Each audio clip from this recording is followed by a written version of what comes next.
The Psychology of Trading, Part 2. Okay, so now let's dive into what type of trading personality are you?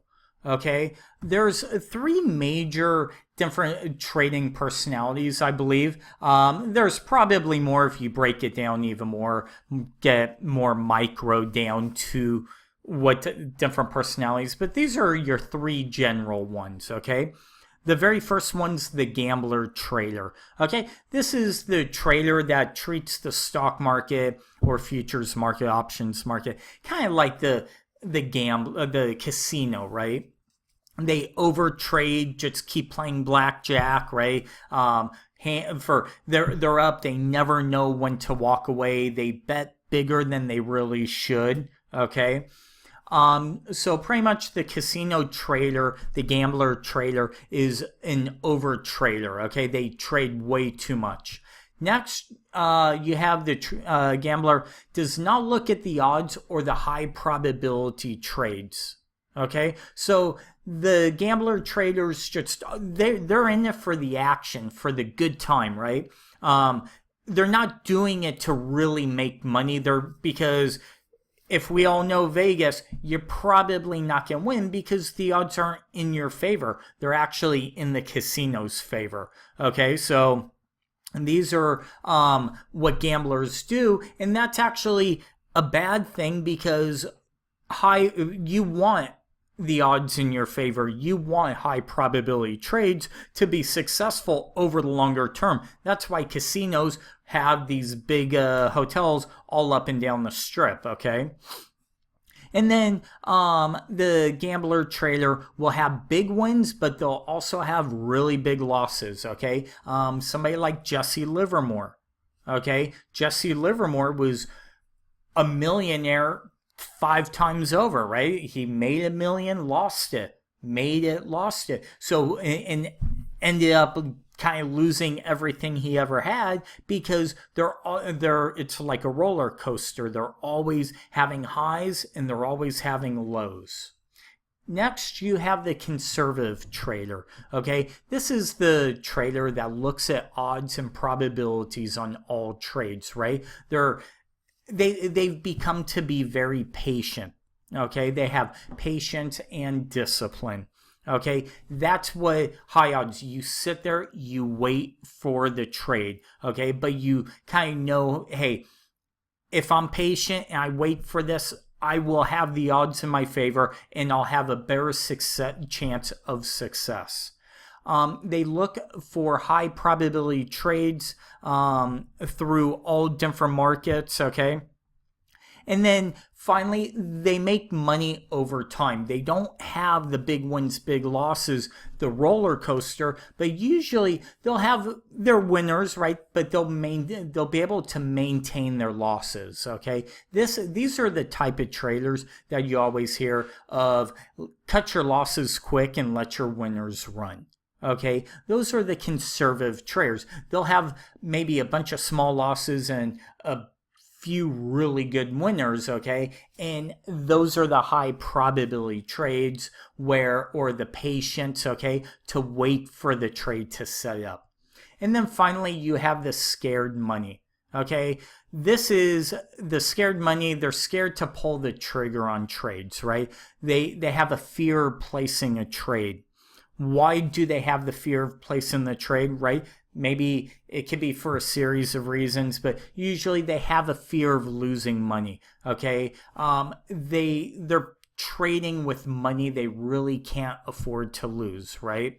They live paycheck to paycheck. They go in and invest a $2,000 account, okay, or open a $2,000 account, and they're actually placing a $400 or $500 trade, right? When they do, and then they lose real big, and then they become very scared to pull the trigger and have another big loss, and it just kind of compounds it. Also, another thing for scared money are paper traders, people who learn to paper trade. Okay, what happens is they do it for so long that they get so used to it that they're actually afraid to trade with real money. Okay, one of the reasons brokers have paper trading is not so you could kind of paper trade go, hey, what if, right? Because there's zero emotion in paper trading. You see something, oh, I'll take it. Who cares, right? If it goes against me, I'll just reset my account value.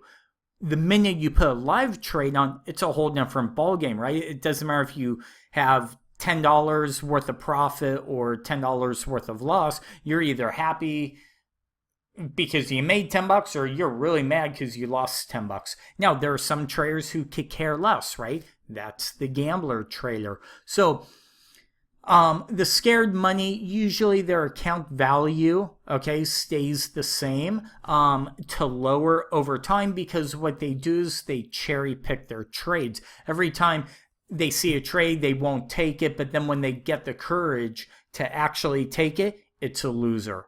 Okay, and we all, if you're listening to this, you probably go, that's me. You can't cherry pick them, right? You got to think of it as blackjack, right? You can't say when you're playing blackjack, hey, I want to sit out this hand, okay? Because that could be the winning hand, and then pick and choose which hands you want to start to play. You need to play them all, right? So the kind of the goal of seeing all this is maybe take this trader and him and this guy and take all their attributes, right? Or the things that you might see yourself and try and work and combine and become that one super personality, right? Meaning don't be scared, okay? Don't cherry pick your trades. Take all your trades, but then be a conservative trader and be patient for your trades. Look for the high probability trades, right? Look at how you could put trades on, maybe using options, selling puts, right? Doing bull call spreads, stuff that gives you high odds of being successful. And then look at the gambler, right? Don't overtrade.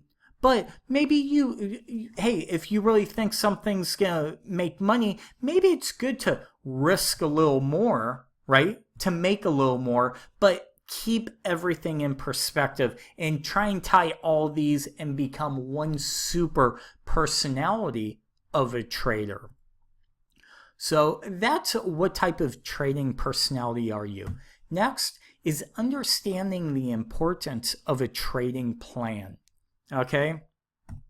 Now this is really important. Okay. A trading plan is everything. Okay. You need a trading plan. Think about it this way. Would you fly a plane from LA to Boston without first planning your route by checking the weather and looking at a map? No. You're going to sit there, or any pilot is going to check the weather, right? Hey, if there's bad weather, they're going to change their route, okay? Second, they're actually going to plan, they're going to look at a map, okay, hey, we need to do this, this, and this, go this direction, we need to go north for so far, and then hang a west left, right? Okay, so in trading, we need to do the same thing. Would you fly a plane without first learning how the plane works and taking lessons on how to fly the plane? No, you need something to learn, right? You need to learn how the plane works, okay, before you can fly it, and all the instruments and where the gas goes, okay? And that's kind of learning what the markets are, okay? The importance of understanding technical analysis and charts, right? Again, would you jump into the pilot seat of the plane and start pressing buttons in the cockpit? No, you need to learn what each button does and how it works and how it affects what you do on the plane, right? The same exact thing is happening of you need to understand the technical analysis and the charts of reading for the stocks or futures, options, Forex, whatever that you're playing, right? So you need to kind of learn all that as it goes, okay? And that's part of the learning process. Trading is about 20%, okay, 20 to 30% technical, and about 70 to 80% psychological, okay? That's the psychology of it. Any monkey could go out and trade, okay? You can put your dog and have him touch your keyboard, right? And actually, or the mouse, and actually click and buy a stock. But the psychological side of, hey, and should I take this trade? Is it a very high risk or high reward trade? Which one is it, right? And are the odds in my favor? These are all things that you need to learn, and that's where the psychological side comes. And then the other 20 to 30% is learning the technical analysis side, right? Learning how to read charts, how options work, how futures work, how whatever product you're trading really works. Another thing I would say, focus on one or two things, okay? Me personally, I trade one product mainly, is kind of like my cash cow. I'll trade options all the time. I trade stocks once in a while. I'll trade ETFs on commodities, a lot less risk on those, okay? But the E-mini S&Ps is where I make a majority of my money, because I know that one product like the back of my hand. Okay, maybe you trade stocks, maybe you watch Apple all day long, right? Learn everything about Apple you can, because each stock has its own personality and reacts to trend lines, moving averages, everything, news, all this in their own way. And then understanding and identifying your trading emotions. Okay, to be successful, you must first understand and identify yourself and your trading emotions. Okay, don't let your emotions control you. You can control your emotions. Okay, yeah. So a lot of people let their emotions control them, and they don't control their emotions, right? Think about it too, right? A lot of people will be very emotional. They'll get very upset or mad about something, right? But don't let your emotions control you. You control your emotions. I'm not going to get mad because I lost this trade, right? Instead of just being mad because you lost it, don't think the world's out to get you.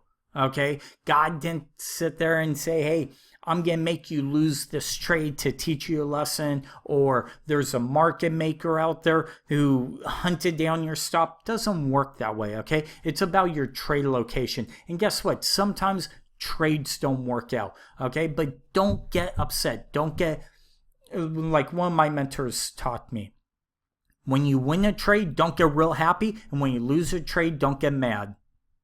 Almost be like a robot. That's why computers are such great traders, right? Because they don't actually get upset if they lose a trade or if they win. They just move on to the very next trade. And you'll see a lot of really top professional traders are the same way. Oh, I lost. Okay, move on to the next one.